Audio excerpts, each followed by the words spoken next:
This week on the Clean Energy Show, a listener who works in the Alberta oil sands wonders if that Canadian province can get to net zero electricity by 2035. Does the Pope poop in the woods? Does he drive an electric vehicle to get there? Yes, yes, and yes. North America is getting its first long-range electric motorcycle. The bike will have over 400 miles of range, perfect for those who enjoy the uncomfortable seating position of a motorcycle for excessively long periods of time. The low-priced Chevy Equinox EV isn't as low-priced as hoped, but all the value is still there, and I'll explain why. And that's more than I can say for my personal price at celebrity dating auctions. The largest offshore wind farm in the U.S. has just been approved. In case you're wondering, no, offshore wind turbines do not kill whales. When reached for comment, Captain Ahab of Moby Dick fame said, "If we're not killing whales, then what's the point?" All that and more in this edition of the Clean Energy Show.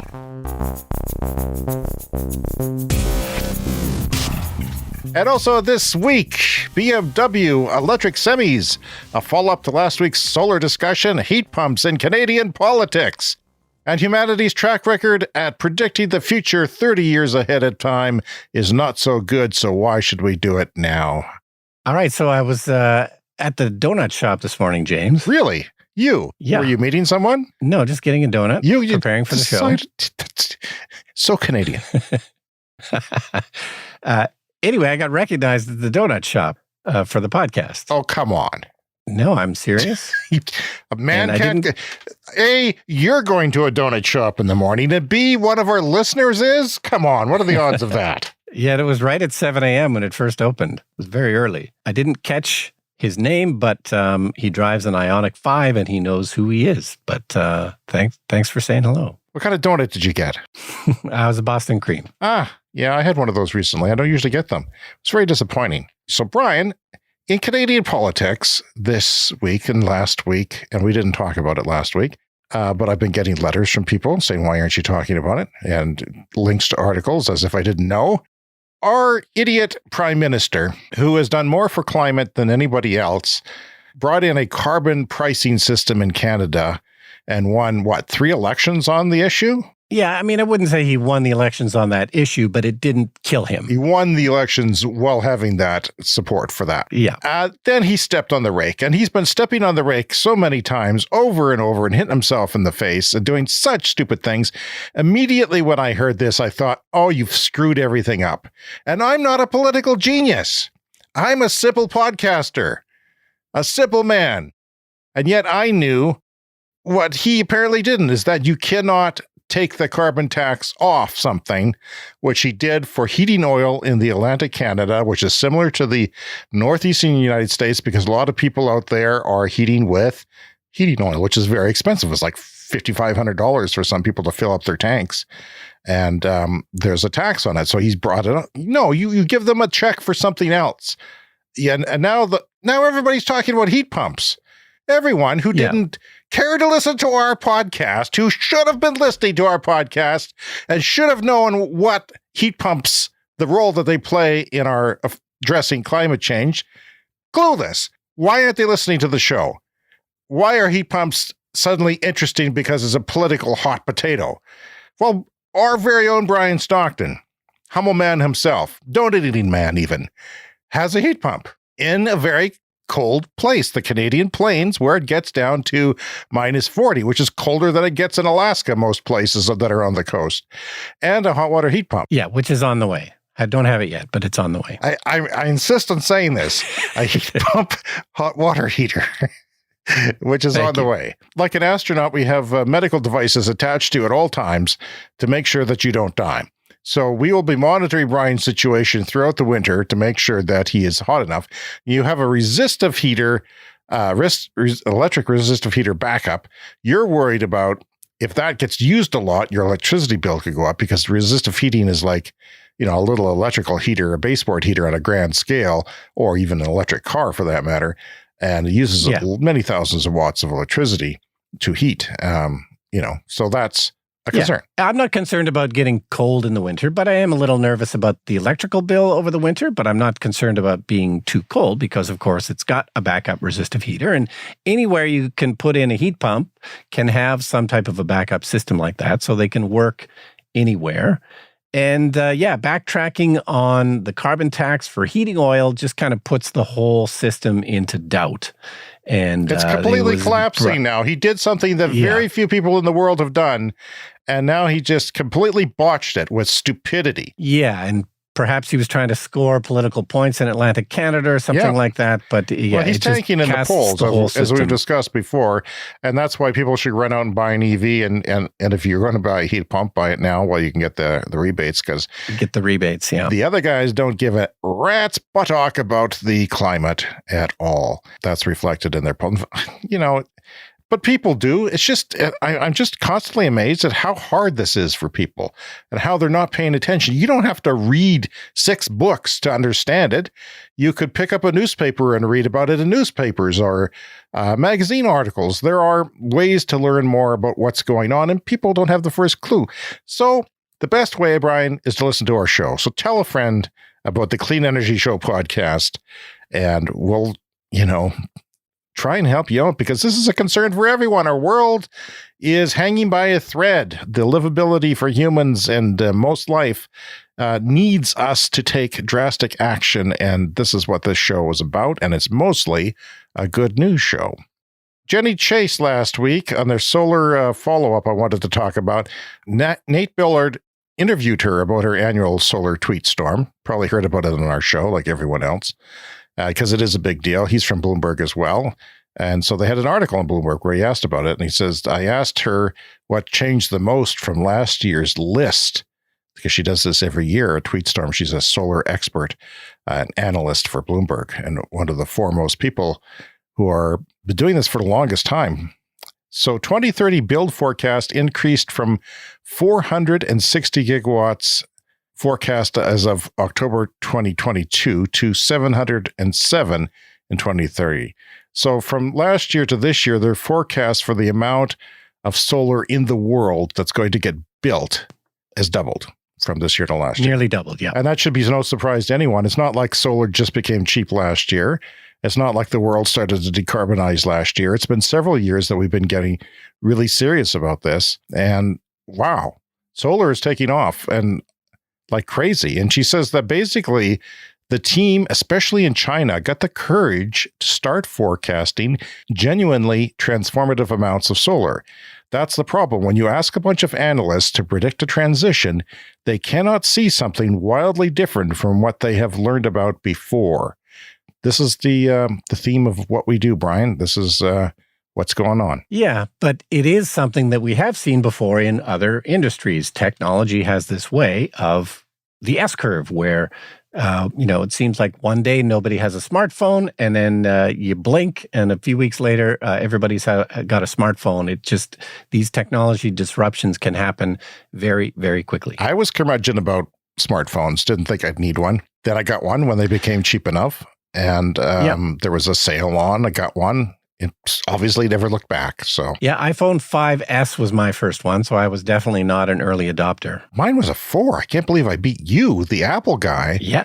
Basically a friend of Steve Jobs, who has supported him from birth. Got my first Mac in 1989. That you did. So I'm kind of surprised by that.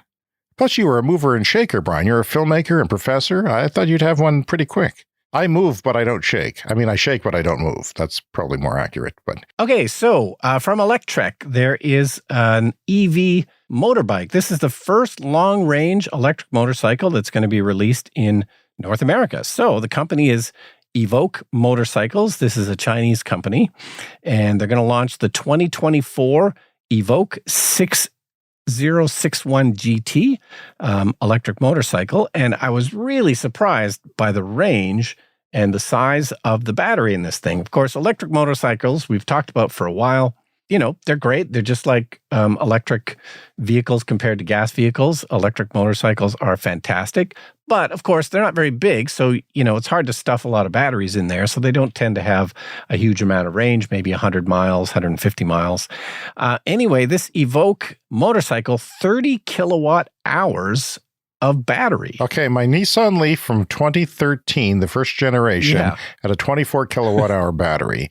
And and that was a heavy thing, Brian. I mean, it took up all the base of the car, right? From wheel to wheel. And you're telling me that fits on a motorcycle plus a quarter more? Come on. Yeah, 30 kilowatt hours. My standard range Tesla Model 3 is only 50 kilowatt hours, so it's got, 3/5 of the battery size of my How's that possible? Tesla Model 3. No, seriously. And I'm serious. Is there batteries in the tires? I mean, where are they putting the battery? It looks like a normal motorcycle to me. It's a larger looking motorcycle than most, but it doesn't look insanely large. I'm assuming, obviously, that these are very energy dense batteries. And the price, if this is any kind of an indication, it is $25,000 is going to be the price. So, that's expensive. But the Harley for sure Davidsons were over 30,000 when they came out, and they had 150 miles of range, 100 miles of range. It wasn't very much. No, this is really something. Now that range, that's the more than 400 most miles of cars. range, That's 660 kilometers. That's 6 hours of driving. It's a lot. Now, it's important to say that is what they call the city range. Right. So the combined figure of city driving and highway driving, because of course you get better mileage in the city than you do on the highway, just the same as electric cars, but opposite to gas cars. You always get better mileage in the city with an electric vehicle because of the regen braking and the lower speeds, less air resistance, that kind of thing. So the combined rating is 308 miles or 497 kilometers. So, you'll get, more than 300 miles in the city, and then maybe less on the highway, maybe like 205 miles. Yeah, that's 335 kilometers on the highway, which is half as much as in the city, which surprises me. But even that, who can sit? I can't sit for an hour on this podcast before my buttock falls asleep. Mm-hmm. So that's 3 hours of driving, which is good. I'm not a motorcycle expert. I've never been that person yet. Still time. But that's why we try and keep our podcast to under an hour so that our buttocks don't fall asleep. That's right. And anyone else's too. Although I know some truckers listen to us and then they move on to 16 other podcasts before they take a break. But so you can order this now in the US and Canada. They're expecting to ship in April 2024. I would like that. Sometimes these things have too much torque. They scare the hell out of me because you can just floor it or squeeze it and burn your tire up. Yeah, they're dangerous. They're dangerous things. But I would love to be a tourist on a motorcycle in the summertime. I think that, and an electric one specifically. I may have a different story if people don't hear me because of there's no muffler, but I think that would be a wonderful way to experience, say, the mountains or nature. Oh, it'd be crazy good. Yeah. I can't believe that battery though. I mean, okay, here's a question for you. If my leaf fell on me, it would hurt and it would kill me. What happens if the bike tips over? I mean, it's got to be a heavy bike. Even with gas-powered bikes, they are very heavy and they are very dangerous that if you make a mistake dismounting and the thing falls on you, it can be very bad news. Presumably, this would be even heavier than a gas bike. All right. Well, Brian, I've got some mail that I want to touch on this week. So do you want to read the letter for us? Sure. This is a letter from Ken. Hello, James and Brian. I'm an oil sands worker in Alberta that is very interested in the energy transition and enjoys listening to your show. Thank you. I may not always agree 100% with everything you say, but I always get an education and appreciate your candid approach. I know I've heard a few comments about your disagreement with our Alberta Premier's views on the energy transition/diversification and was hoping to get your perspective. The link provided below is a CBC article with about a 15-minute interview with Danielle Smith, the Premier of Alberta. And Ken asks us, why is she wrong? I know her approach takes longer than we'd like, and what data do you have that shows that we can actually transition quicker? I'm thinking about the grid infrastructure, storage, environmental impacts of trying to get hydro approved in Alberta, etc. I don't see a clear path to 2035, but curious what you're seeing that I'm not. Thanks for your feedback, and again, I appreciate this show. Regards, Ken. Thanks for the letter, Ken. We do appreciate it. That interview was widely panned by people as being full of falsehoods and misleading information. I'll start with that. And it's not surprising. The oil premiers in the Western Canada seem to be resisting the transition in order, not because it can't be done. And it is difficult here because it gets cold and people like you would have to have heat pumps. And that gets complicated. Is it possible? Yes, it is possible because the experts and modelers say it's possible, and different people have different ways of coming up with those things, including it's not Pembina, it's Pembina Institute. I used to call it the Pembina Institute. They are a think tank that studies these things, and they are based in Alberta, and they come up with a report, which I'll touch on briefly. But I want to start with something different. I want to do a hypothetical that most people that I talk to who have problems with the energy transition don't understand. So I'm going to give you a hypothetical here, and it is not something that we're going to do, not something we should do, but if you can't come to terms with what I'm about to say, then you're not going to really understand how we're going to get to net zero. Solar and chemical batteries, that is lithium ion or similar batteries that we have now for grid storage, you could power all of Alberta with just solar and just batteries. Now, it would take a hell of a lot of each, and it would not be economical. There's the land for it. That's not the problem. The grid that you mentioned is BS because that's not an issue. There are grids in the world today that occasionally hit 100% of variable renewables like solar and wind.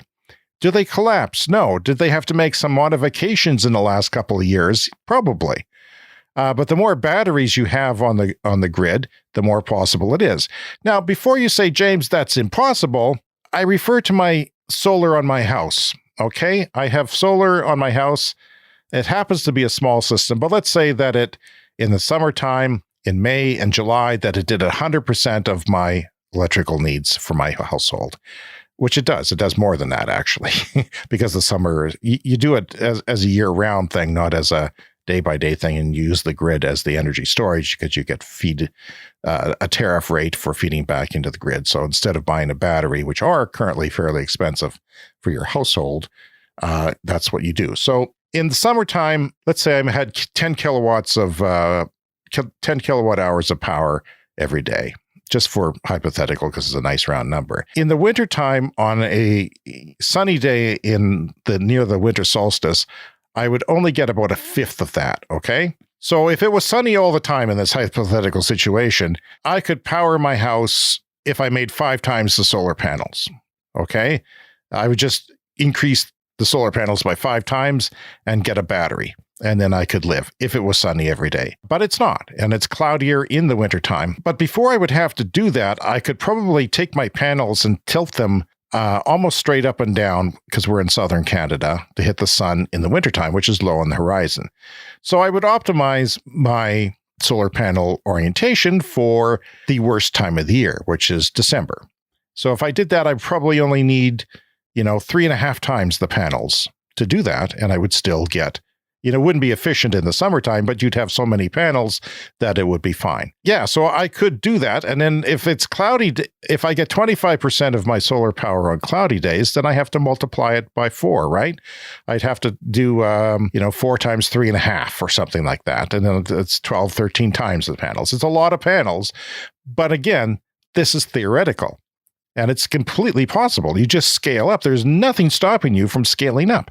We expect dairy farms to go kaput because of precision fermentation of dairy proteins will be a lot easier to do and cheaper by 2030. And that land in itself could become solar farms, and it wouldn't. Yeah, because insulin used to be derived entirely from animals, and then they figured out a way to produce it artificially, and then the animal production of insulin went away. So might happen for milk as well.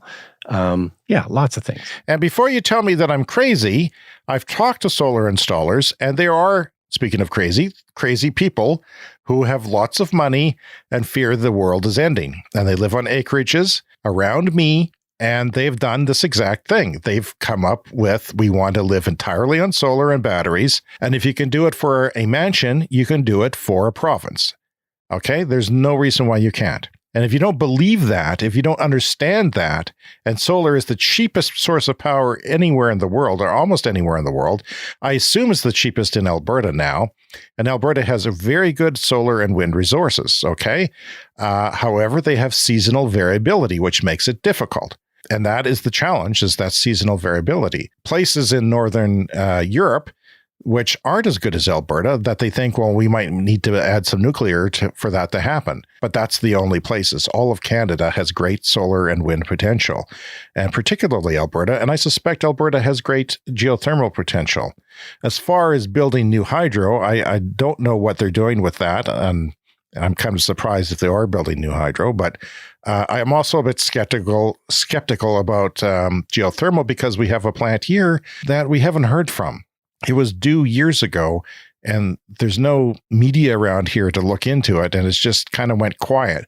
And I know that it's not the easiest thing to do. It's not like a solar or wind farm. It takes a lot of time to test, and it can fail.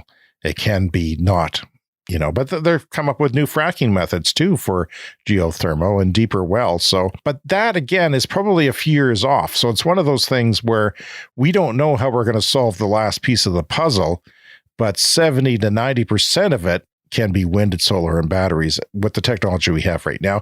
And those things are all going to be potentially 70% cheaper by 2030. And as near as we can tell, the quicker that you do this, the quicker that you start the transition, the more money you're going to save, because the quicker you can get to these systems that have fuel costs of zero, the better off you're going to be. Certainly not easy, certainly not quick, but yeah, absolutely totally possible. If you can do it for a single house, you can do it for a single neighborhood, you can do it for a single city, you can do it for the whole planet. And a new report from Alberta's Pembina Institute finds that Alberta can decarbonize. They ran the numbers. Its grid by 2035, and it would be up to it would be up to $28 billion cheaper than previous estimates. The last time they ran the numbers, it's getting cheaper and cheaper. And when you're talking about billions and billions of dollars, when things get cheaper and more efficient and better at doing what they're doing, it's pretty amazing. So the report finds decarbonizing Alberta's grid by 2035 would save Albertans more than $600 per household, which is contrary to the bloody ads they're selling. They're buying up on TV across Canada saying it's going to cost you 4 times as much, and you're going to have power outages and your pipes are going to burst. I mean, right there, if you know anything about this stuff, it's very frustrating to see something like that. While reliably meeting our electricity demand, people would save $600 per household. In all scenarios, Alberta, which historically and currently imports more electricity than it exports, becomes a net exporter of electricity. The problem is, Brian, that everybody, if we all did this, is going to become a net exporter of electricity, and we're going to have too much of it. But, make some green hydrogen with it. Do something. There's different things you can do with it. You can run, industry in certain times of the year a lot more than others. And everybody goes to Bermuda in December. It's a factory vacation. Our modeling, the Pembina Institute says, shows wind, solar, and existing hydro could supply up to 58% of the province's electricity demand by 2035. All sources of non-emitting generation renewables and natural gas with carbon capture could supply up to 80% demand, and the remaining balance met by cogeneration, which means importing from neighborhood jurisdictions and small amounts of unabated natural gas. So I'm a little skeptical about carbon capture for anything. A lot of people who are in this business are against it and say it's bad because it burns more fossil fuels and it doesn't capture everything, and it's expensive, but something like that is probably going to be necessary. So what you do is you don't shut down all your natural gas plants, you leave them there. The problem is, in order for them to respond quickly, they have to be ready to go at a moment's notice, which sometimes uses fuel in itself. But that's the last part that we're trying to figure out, and we will. I strongly believe we will, because there's so many options that are just over the horizon that'll be there in the early 2030s that will possibly fill in that last bit of stuff. Okay, so between 2023 and 2035, Alberta would increase its wind and solar fleet by 3 to 5 times, which isn't much. That's not much. That's That's a long time into the future to build up something we've just started building.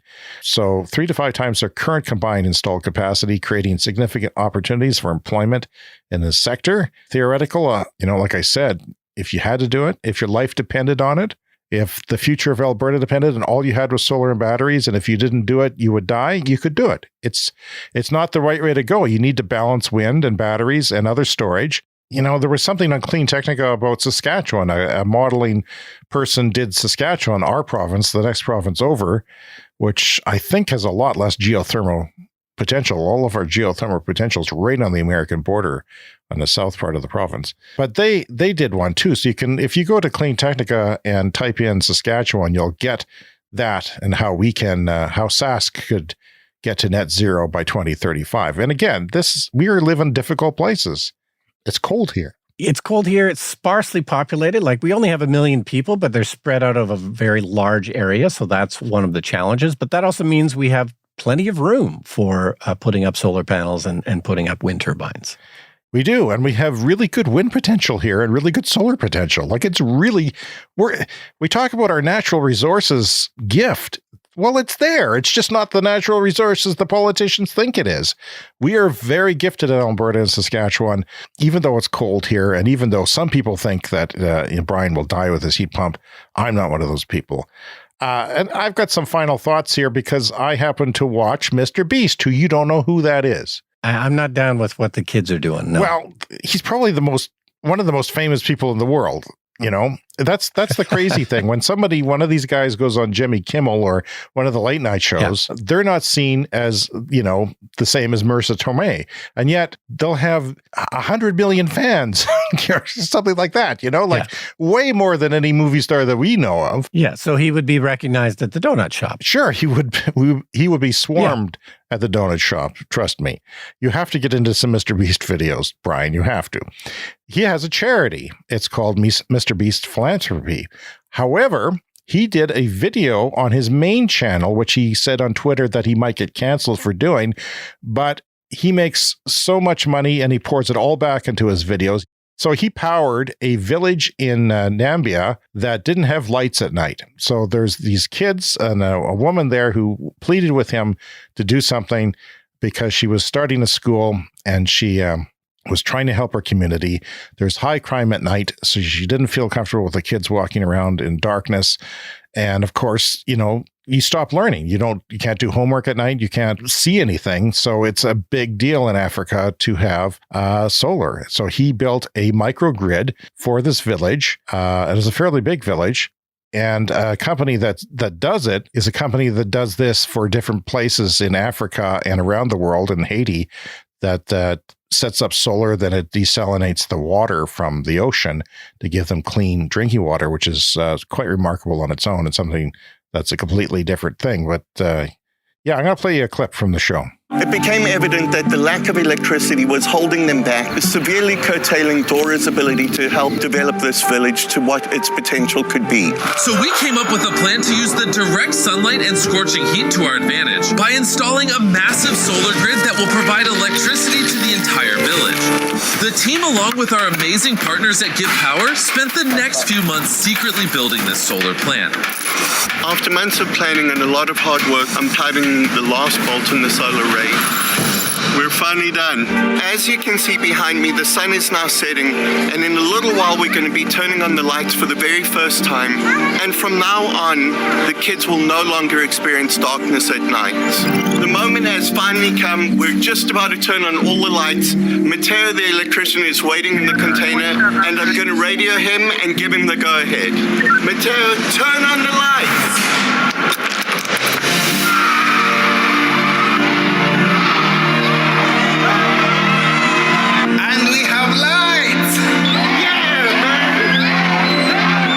Most of these people have not seen lights at night. And it was, he does a lot of things that are pretty damn cool. Yeah. So I appreciate that. So the company is called Give Power. That's who they contracted to do this village. So you see it, but you don't hear about it because it's too complicated for the video. But they do have battery grids or small grid storage batteries, and that's how they do it. And they decided that they're going to triple the solar panels. You can see a picture there. There's a couple racks on the ground. They're going to triple it, and they're going to bring space heating and hot water to the kitchen of the village. Yeah, they use reverse osmosis to take the salt and bad things out of the seawater, because there's a lot of people in Africa, including this village, that was drinking really bad water, and kids are in the hospital half the time because they have, typhoid, all kinds of terrible things. Yeah, and in Kenya, a woman had said that she was spending twice her rent for water, and then you have to go transport the stuff and carry it, and all you're doing is getting water all the time, and instead of taking care of the rest of your life. So it's a big deal. And I just wanted to bring that up because that village, although it's in Africa with great solar potential, that's all they've done, solar and batteries. And they're living off that now, which has greatly improved their life, by the way. Yeah, that's amazing. Okay, so on to a story here about BMW. We talk occasionally about electric semi-trucks, and we were talking recently about trailers. Pulling a trailer in an electric vehicle can be a bit of an issue because you lose a lot of range. But what we mentioned the other week is that you can get trailers that have batteries in them. You can build the batteries into the trailer. So this is not a new idea, but BMW is working on this concept for diesel semi-trucks. And what they've found is that they can reduce their emissions by 50%. So the idea is, instead of building an electric semi-truck where the engine is electric, you put the batteries into the trailer. And so it's basically turning any semi-truck, and this will work with any semi-truck that can physically connect to it, you turn it into a plug-in hybrid. And I think this is a great idea because, electric semi-trucks are going to be one of these things that take a really long time to do and perfect. Tesla's the only ones that seem to have a kind of a long-range semi-truck right now, and they've only built, a couple dozen of them. It's definitely slow to ramp up. And these kinds of, trucking, it's responsible for a huge amount of, the carbon emissions around the world. Road freight accounts for 30% of global transportation emissions, according to the IEA. So this could be a way to get the trucking industry electrified sooner. So it's basically kind of a smart attachment, and it runs independently from the diesel engine. So the two don't even have to have a physical electronic connection between them, but it's got its own electric motors, it's got its own batteries, and it kind of adds power when it's needed. And so in the testing that BMW has done, 50% reduction in the emissions, the amount of diesel fuel that they're using in these semis. That's very interesting. This is a very interesting show we have so far. I would listen to the show. This is a great show. Yes, that's kind of cool.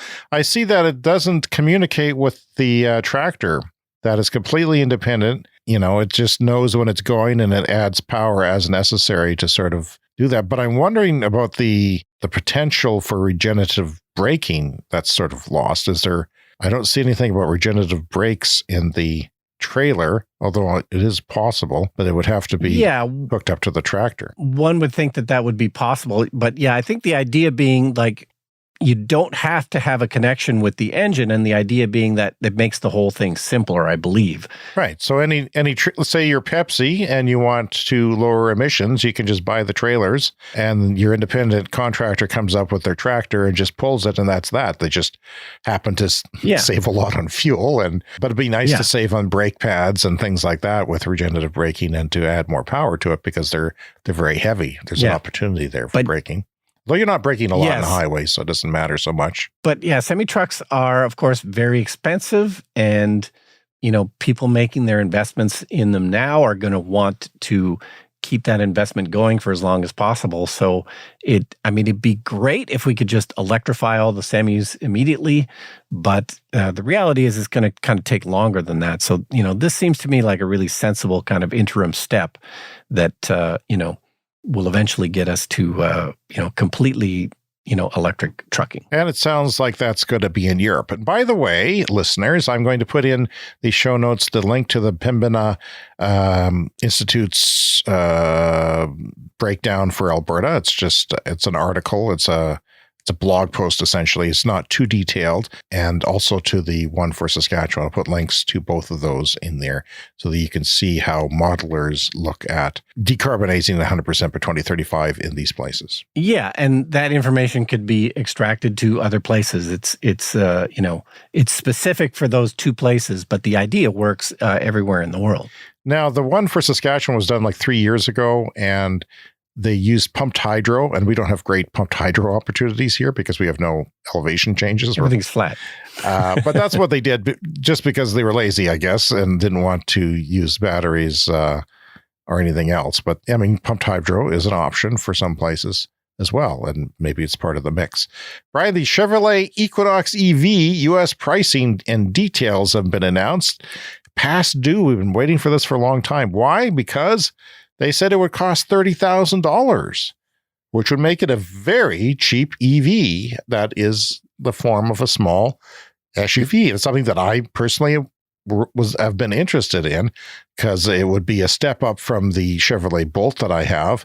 It would be a little bigger, and it would have presumably faster charging, which it does, but it's not quite up to standards.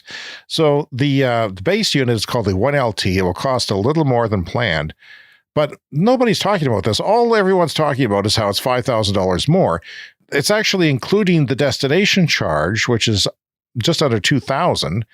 The delivery destination charge, well, this is the United States, by the way. So that's basically only $33,000 that the price is only $3,000 more. Yeah, that's not too bad. And of course, there's been a lot of inflation lately, so not too surprising. That's not even it's 100 kilometers, 60 miles plus more range than they said. So there's only going to be one battery and one battery size. It'll have slightly different range based on the configuration, if it's all-wheel drive and all that. But so, yeah, that's worth it. That $3,000 is worth that extra 100 kilometers or 60 miles plus of range. That's not bad. That's not bad at all, actually, if they make them. So, it's like a 500 kilometer range. That's pretty decent. That works for Canada in the cold. It works for people who want to go a long way. It's maybe overkill for some people, but yeah, it's great.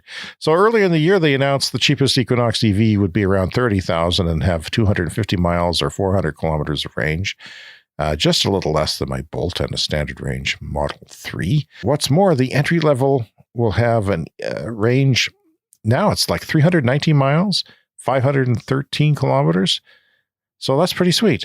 It'll also include 21-inch wheels, a 17.7-inch diagonal color touchscreen, and advanced driver assistance system in some models. I don't know if it'll be the base model, but the Super Cruise there will be like a self-driving on the highway. Comes with wireless charging, which they point out.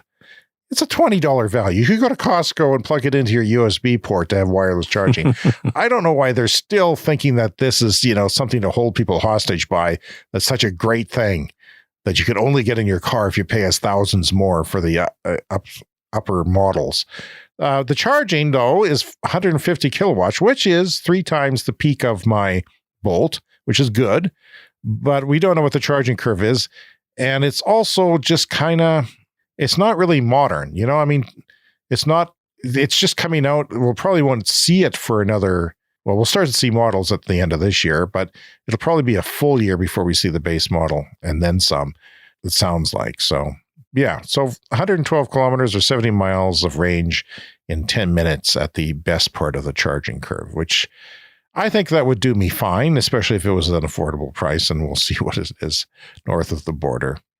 But yeah, something to look forward to, and we want mass adoption, and people like their small SUVs in North America. And Europe now, too. Yeah, seems like a decent possibility there coming soon. Okay, so we've been talking a lot about offshore wind in the U.S. This is something that the U.S. has been kind of slow to adopt, but the largest wind farm just got approved. This was approved by the U.S. Bureau of Ocean Energy Management, the BOEM, and it's 2.6 gigawatts, and it's off the coast of Virginia. And so this is, what does it say here? This is the 5th commercial scale offshore wind to be approved since Joe Biden took office.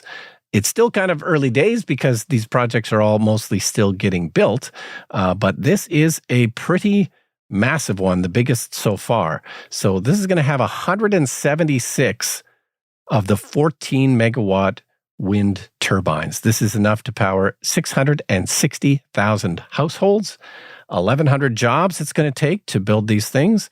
And it's going to be about 27 miles off of the Virginia coast. And, once these things all get rolling, it's going to, start to make a big difference. It's not as quick an implementation as one of the great things we like to talk about with solar is it's probably the quickest thing that you can deploy, and quick is always good. But this is still a massive, massive project. That is tons, 2.6 gigawatts. This is a massive thing off the coast of Virginia. Yeah, the turbines are 14 megawatt, which is pretty large, but not as big as the 16, 18, and now 22 we just heard about last week from China. Yeah. So that means they're massive in size, and there's 176 of them. But it sounds like that far, 40 kilometers plus off the shore, you probably won't see them, or certainly they won't be an eyesore. You'll see the upper half of them, and they'll just be blurring with the background most of the time if you do see them. I'm not sure exactly, but it sounds like 40 kilometers is out of visual distance for the most part. But they are so big, so it's hard to tell. But yeah, they'll be less of an eyesore than possible. And there was our listeners probably know that there was a huge wind farm for the United States coast that went kaput lately, and they're going to write off billions of dollars. People who know this and follow this say that it's not a big deal. There'll be more. It's profitable. This company screwed up. They didn't. They stopped and wanted some more funding and didn't get it because they misunderstood the seafloor. They misunderstood some cabling issues, and there were supply issues. They couldn't get a ship to do the installation. That was tied up. So I don't know, a big wind company like that should make their own ship, I think. Maybe it's easy for me to say, but you probably want your own ship if you can't get one. So, but yeah, the U.S., they're a bit slow to the offshore wind, but it's starting to crank up. And Captain Ahab is the only one not happy about this. It's time for the tweet of the week. It's back. It's not the X of the week, it's the tweet of the week. Mark Jacobson, climate researcher, says, another reason why distributed wind and solar is more reliable than centralized nuclear or coal. When one turbine goes down, it takes only 12 to 15 megawatts off the grid for a few days, not 1,100 megawatts for months, because there's a lot of, I think it's like 18% of the nuclear in the United States is down right now for maintenance. So you think of it as base load? Well, yeah, it's not. It's that's generally it's base while it's there, but it can go down for months at a time for maintenance and repairs. Yeah. And it's a huge thing to have to replace when it does have to go down, and they all have to go down for maintenance at some point. It's time for the lightning round. The lightning round is a fast-paced look at the latest headlines in climate, clean energy, and transportation. Australia is once again burning, Brian. An area bigger than Western Europe has been on fire at some point over the last 6 weeks, possibly in part from the ocean current, the El Nino. Carbon Brief says food systems are responsible for 1/3 of human-caused emissions. Chinese EV maker NIO wants to sell electric cars in the U.S. by 2025.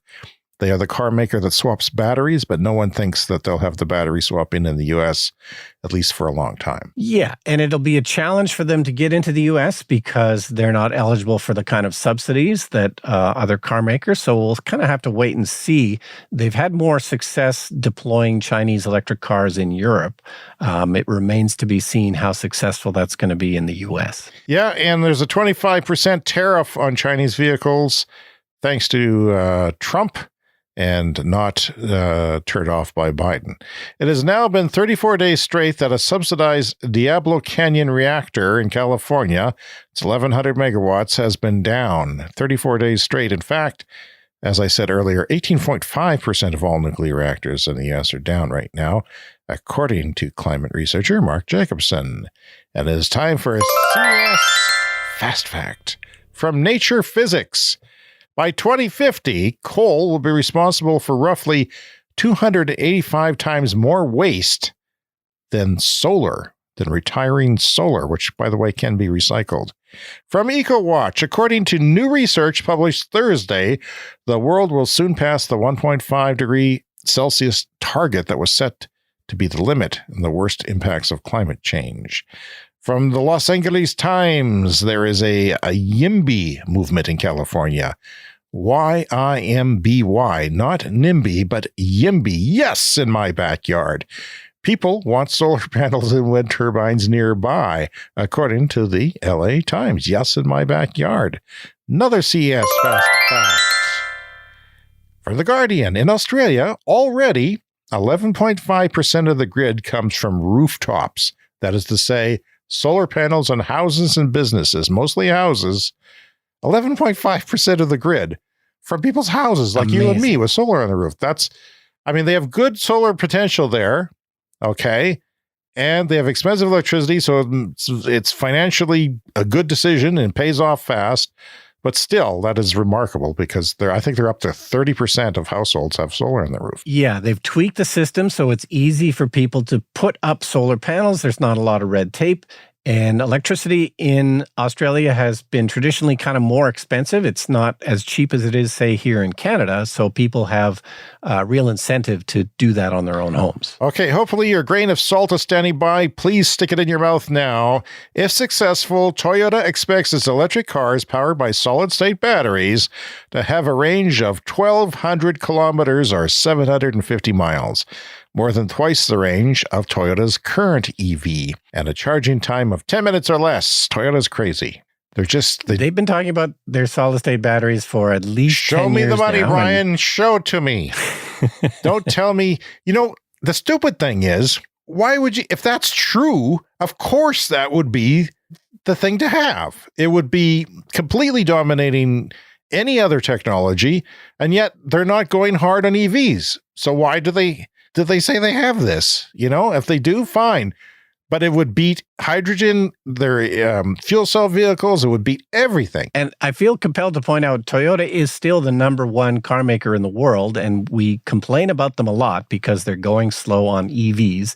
It hasn't hit them yet. It's sort of important to point out. They're not in trouble yet. They're still making, I think it's around 9 million cars a year. They're absolutely massive. They have not really been hit in any serious way in China by their slow transition to EVs. But, at some point, their luck is going to run out. Now, they make a lot of hybrids, so a lot of the fuel displaced, the oil displaced in the world these days is from Obama-era fuel efficiency standards, of which Toyota has mastered with their hybrids, because they have hybrid versions of almost everything, or will soon. But still, Toyota, electric cars are better. They just are. Drive one. In 2022, renewables delivered 90% of Kenya's electricity, due in large part to geothermal energy, which is 45%, and hydro was 30%. Wind also reached 14%, and that's up from just 0.6% in the last 5 years. That's from Ember Climate. Sent to us from our listener Svend and reported by Reuters. 32 people were killed and 63 injured on Saturday in a multiple vehicle collision about 130 kilometers, 82 miles north of Egypt's capital, Cairo. It involved a bus and a number of vehicles bound for Cairo on the main desert road. The state-run newspaper quoted the police sources as saying an oil leak from one of the vehicles caused a collision with the other vehicles, and they all caught fire. And our listener says, well, that doesn't happen with electric fuels. And you are correct, sir. It does not. China's BYD plans to build a factory in Europe. That's fresh off the press, Brian. That's going to be a big deal and probably make Volkswagen very nervous. Tesla plans to build its $25,000 electric car at Gigafactory Berlin. What do you think about that? Yeah, so Tesla's been talking for a long time about making an affordable car, which they say is around $25,000 US dollars. They're starting to build a factory in Mexico, and the factory in Mexico is for this cheaper car. But yes, they've now sort of clarified that the design and initial build is going to happen in Texas, And then the $25,000 car will be built in Texas.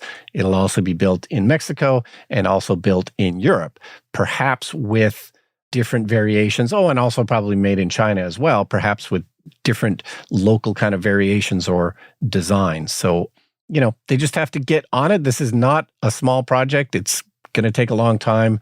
It's, this stuff doesn't happen quickly. It feels like they're a little behind on this. So it's going to be quite a while yet before we actually see the $25,000 car, but at least it's coming. It wouldn't be nice if we saw something at the Cybertruck reveal or delivery event at November 30th. That would be nice. Yeah, they probably wouldn't want to muddy the waters by talking about another project. They'll just probably focus on the Cybertruck, and that'll be, the end of November. They're going to have a delivery event, and we'll learn more about the Cybertruck. And finally this week, I want to share with our listeners a portion of Neil deGrasse Tyson's video called Living in Times of Exponential Growth. Brian, this video has a lot to do with things we talk about on the show, because he went back and he looked at 30-year periods of time during the Industrial Revolution, starting in 1870. You don't think about it often, but every 30-year chunk since then would have been unrecognizable to the people at the beginning of that 30-year, and no one predicted anything that was going to happen. Okay? That's right, yeah. So he points out that people living at the beginning of those periods wouldn't recognize the world 30 years later. In 1900, magazines at the turn of the century tried to predict the future for the upcoming century. And they were all linear extrapolations of what they already knew in 1900. That's what's going on today, right? That's what a lot of people, the only thing they can imagine is a little bit more than now. And most people don't even know that solar and wind is going up all over the world, so they can't extrapolate that. They don't know what heat pumps are, so they can't extrapolate that even. So they're in the dark. But what they did back then in 1900s is that they saw the promise of electric lighting, but they thought it would only be used for special occasions. Parties. Like birthday cakes. Otherwise, we'll just, go to sleep at 6 o'clock. Airships are great. So they thought, well, everyone will have their own personal airship. And one writer who owned his own railroad, the most successful passenger railroad in the world, said there would be no improvements in transportation over the next 100 years. And that, Brian, was 3 years before the invention of flight. 3 years. And he thought there'd be nothing. Oh, we landed on the moon in that 100 years. Between 1900 and 1930, the existence of atoms is confirmed. Powered aeroplanes are invented, and the range of flight extends from the 120-foot, 36-meter distance flown in 1903 by the Wright brothers in the original Wright Flyer to a 5,218-mile closed-circuit trip in 1930. Back on the ground, we learned to exploit radio waves as a fundamental source of information and entertainment. Urban transportation shifts almost entirely from a horse-drawn economy, the backbone of civilization for thousands of years, to an automobile economy in which you can't give away a horse. Meanwhile, cities are electrified. To read at night, no longer do you have to burn wax, whale oil, or any other source of flame. And over this time, cinema, silent and in black and white, becomes a leading source of entertainment. Daily life in 1930 would be unrecognizable to anyone transported from the year 1900. People in 1900 wouldn't predict a war fought in airplanes, gasoline cars, highways, not to mention everyone having electricity and telephones and radios. People in 1993, 30 years ago, would be shaken to their core, Brian, to show up today with our supercomputer phones that can play any song ever recorded at the touch of a small, high-resolution screen in our hand and pockets, or play virtually any movie ever made. Not to mention vaccines that are programmed now for pandemics that come and catch us by surprise. AI chatbots would freak people out. They're freaking people out now. AI assistants that I have, or giant wind turbines on the ocean that would swoop one time to power a mansion for 2 days. dating apps, sex apps, the gig economy, drones that can take steady HD video, which wasn't even conceived practically by average people back then, for the price of a pair of jeans. High-speed trains, electric cars that are faster than gas cars, can travel 900 kilometers or 560 miles, or a podcast done with two schmucks in two different parts of the world at no extra expense, like they're in the same room. 2050 is 30 years from now. Will we recognize it? People who doubt our future predictions need to watch how much the world changes in 30 years. It's now changing faster than ever before, so who knows what we'll come up with by 2050 to help solve climate change? Who knows what will come up by 2035? Whatever it is, it probably won't be predicted by us or Neil deGrasse Tyson, but here's some of what he thinks the future will hold. So when someone hints or declares they have any clue what the state of the world will be in the year 2050, 30 years from 2020, I reflect on our parade of 30-year windows on human affairs. There's nothing linear about any of it. The river of discoveries in the natural world grows exponentially, fed by emergent tributaries of insight and knowledge, guaranteeing to embarrass any futurist. But that won't stop me from trying. With the caveat that when I first saw the Star Trek TV series in the 1960s, I fully embraced a future of warp drives, photon torpedoes, phasers, transporters, and aliens. But I remembered thinking, no, a door can't possibly know to open for you when you approach it. So, time to make a future fool of myself. By the year 2050, in a shift that echoes the rapid conversion from horses to automobiles in the early 20th century, self-driving electric vehicles will fully replace all cars and trucks on the road. If you want to be nostalgic with your fancy combustion engine sports car, you can drive on specially designed car tracks, akin to horse riding stables of today. That's amazing. All right. And that is it for our show this week. Please take the time to contact us, cleanenergyshow@gmail.com. And around social media, we are Clean Energy Pod. And I want to thank everyone who wrote us this last week. We have read your letters, and we appreciate your feedback, and will use it. Keep writing us at cleanenergyshow@gmail.com. Check out our YouTube channel. If you care to, have a look at the Clean Energy store on your show notes for merchandise if you're interested. And if you're new to the show, all we ask is that you subscribe on your favorite podcast app. And also give us a review on Apple iTunes if you can. Thanks, and we'll see you next week. See you next week.